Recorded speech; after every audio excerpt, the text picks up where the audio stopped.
కీర్తనల గ్రంథ పఠనం 46వ కీర్తన. దేవుడు మనకు ఆశ్రయమును దుర్గమునై ఉన్నాడు. ఆపత్కాలములో ఆయన నమ్ముకొనదగిన సహాయకుడు.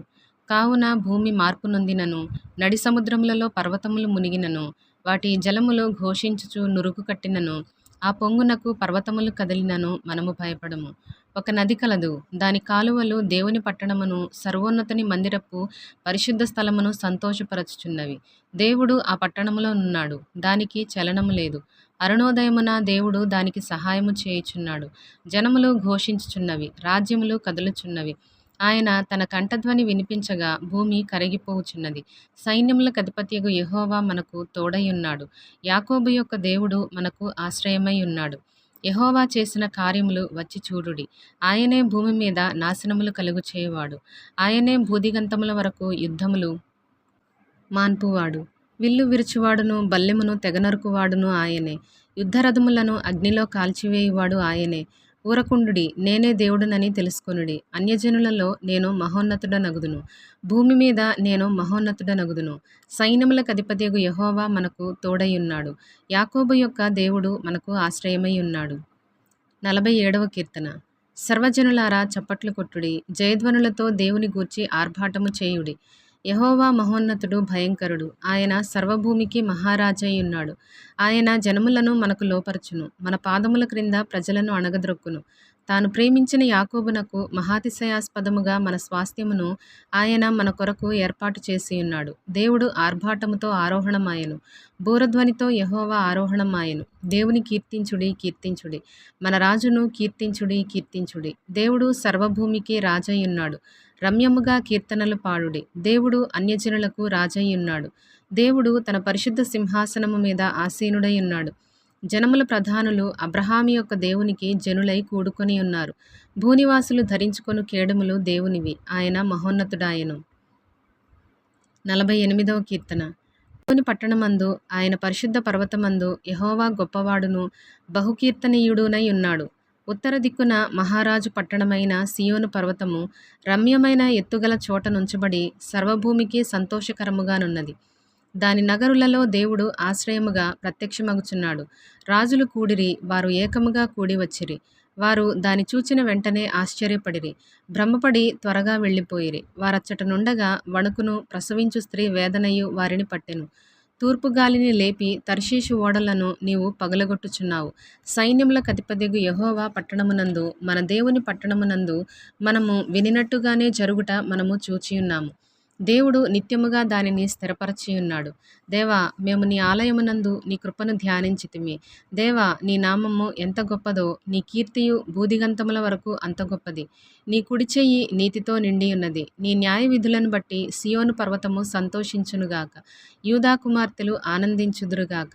ముందు రాబోవు తరములకు దాని వివరము మీరు చెప్పునట్లు సియోను చుట్టూ తిరుగుచు దాని చుట్టూ సంచరించుడి. దాని బురుజులను లెక్కించుడి, దాని ప్రాకారములను నిదానించి చూడుడి. దాని నగరులలో సంచరించి వాటిని చూడుడి. ఈ దేవుడు సదాకాలము మనకు దేవుడై ఉన్నాడు. మరణము వరకు ఆయన మనలను నడిపించును. 49వ కీర్తన.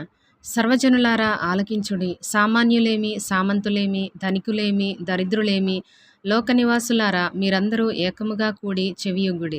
నా నోరు విజ్ఞాన విషయములను పలుకును, నా హృదయ ధ్యానము పూర్ణ వివేకమును గూర్చినదై ఉండును. గూఢార్థము గల దానికి నేను చెవియొగ్గెదను, సితారా తీసుకొని నా మరుగు మాట బయలుపరచెదను. నా కొరకు పొంచువారి దోషకృత్యములు నన్ను చుట్టుకొనినప్పుడు ఆపత్కాలంలో నేనేల భయపడవలెను. తమ ఆస్తియే ప్రాపకమని నమ్మి తమ ధన విస్తారతను బట్టి పొగడుకొను వారికి నేనేల భయపడవలెను. ఎవడును ఏ విధము చేతనైనను తన సహోదరుని విమోచింపలేడు. వాడు కుళ్ళు చూడక నిత్యము బ్రతుకున్నట్లు వాని నిమిత్తము దేవుని సన్నిధిని ప్రాయశ్చిత్తము చేయగలవాడు ఎవడునూ లేడు. వాని ప్రాణ విమోచన ధనము బహుగొప్పది, అది ఎన్నటికినీ తీరక అట్లుండవలసినదే. జ్ఞానులు చనిపోదురను సంగతి అతనికి కనబడకుండా పోదు. మూర్ఖులను పశుప్రాయులను ఏకముగా నశింతురు.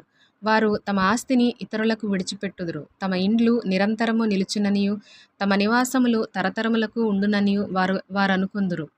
తమ భూములకు తమ పేర్లు పెట్టుదురు. ఘనత వహించిన వాడైనను మనుష్యుడు నిలువజాలడు.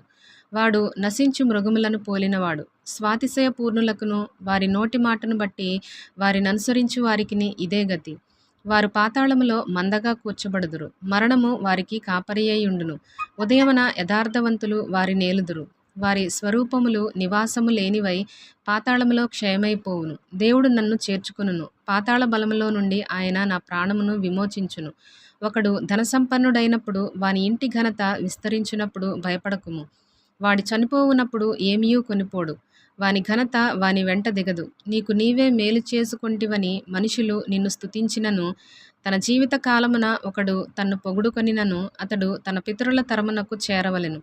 వారు మరి ఎన్నడును వెలుగు చూడరు. ఘనత నుండియుండియు బుద్ధిహీనులైన వారు నశించు జంతువులను పోలియున్నారు.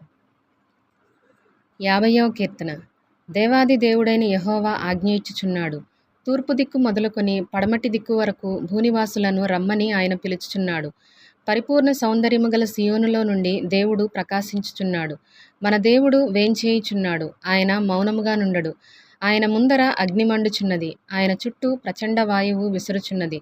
ఆయన తన ప్రజలకు న్యాయము తీర్చుటకై బలి అర్పణ చేత నాతో నిబంధన చేసుకొనిన నా భక్తులను నా యొద్దకు సమకూర్చుడని మీది ఆకాశమును భూమిని పిలుచుచున్నాడు. దేవుడు తానే న్యాయకర్తయ్య ఉన్నాడు. ఆకాశము ఆయన నీతిని తెలియజేయుచున్నది. నా జనులారా, నేను మాటలాడబోచున్నాను, ఆలకించుడి. ఇశ్రాయేలు, ఆలకింపుము. నేను దేవుడను, నీ దేవుడను. నేను నీ మీద సాక్ష్యము పలికెదను. నీ బలుల విషయమై నేను నిన్ను గద్దించుటలేదు. నీ దహన బలులు నిత్యము నా ఎదుట కనబడుచున్నవి. నీ ఇంట నుండి కోడెనైనను నీ మందలో నుండి పొట్టేళ్లనైనను నేను తీసుకొనను. అడవి మృగములన్నీయు, వేయి కొండల మీది పశువులన్నీయు నావే గదా. కొండలలోని పక్షులన్నిటినీ నేనెరుగుదును. పొలములలోని పశ్వాదులు నా వశమై ఉన్నవి. లోకమును దాని పరిపూర్ణతయు నావే. నేను ఆకలిగొనినను నీతో చెప్పను. వృషభముల మాంసము నేను తిందునా, పొట్టేళ్ల రక్తము త్రాగుదునా? దేవునికి స్తుతియాగము చేయుము. మహోన్నతునికి నీ మ్రొక్కుబడులు చెల్లించుము. ఆపత్కాలమున నీవు నన్ను గూర్చి మొరపెట్టుము. నేను నిన్ను విడిపించెదను. నీవు నన్ను మహిమపరచెదవు. భక్తిహీనులతో దేవుడు ఇట్లు సెలవిచ్చుచున్నాడు. నా కట్టడలు వివరించుటకు నీకేమి పని? నా నిబంధన నీ నోట వచించెదవేమి? దిద్దుబాటు నీకు అసహ్యము గదా. నీవు నా మాటలను నీ వెనుకకు త్రోసివేసెదవు. నీవు దొంగను చూచినప్పుడు వానితో ఏకీభవించెదవు. వ్యభిచారులతో నీవు సాంగత్యము చేసెదవు. కీడు చేయవలెనని నీవు నోరు తెరచుచున్నావు. నీ నాలుక కపటము కల్పించుచున్నది. నీవు కూర్చుండి నీ సహోదరుని మీద కొండెములు చెప్పుచున్నావు. నీ తల్లి కుమారుని మీద అపనిందలు మోపుచున్నావు. ఇట్టి పనులు నీవు చేసినను నేను మౌనినయుంటిని. అందుకు నేను కేవలము నీ వంటి వాడనని నీవనుకొంటివి. అయితే నీ కన్నుల ఎదుట ఈ సంగతులను నేను వరుసగా ఉంచి నిన్ను గద్దించెదను. దేవుని మరచువారలారా, దీని యోచించుకొనుడి. లేని ఎడల నేను మిమ్మును చీల్చివేయుదును. తప్పించువాడెవడునూ లేకపోవును. స్తుతియాగము అర్పించువాడు నన్ను మహిమపరచుచున్నాడు. నేను వానికి దేవుని రక్షణ కనుపరచునట్లు వాడు మార్గము సిద్ధపరచుకొనెను.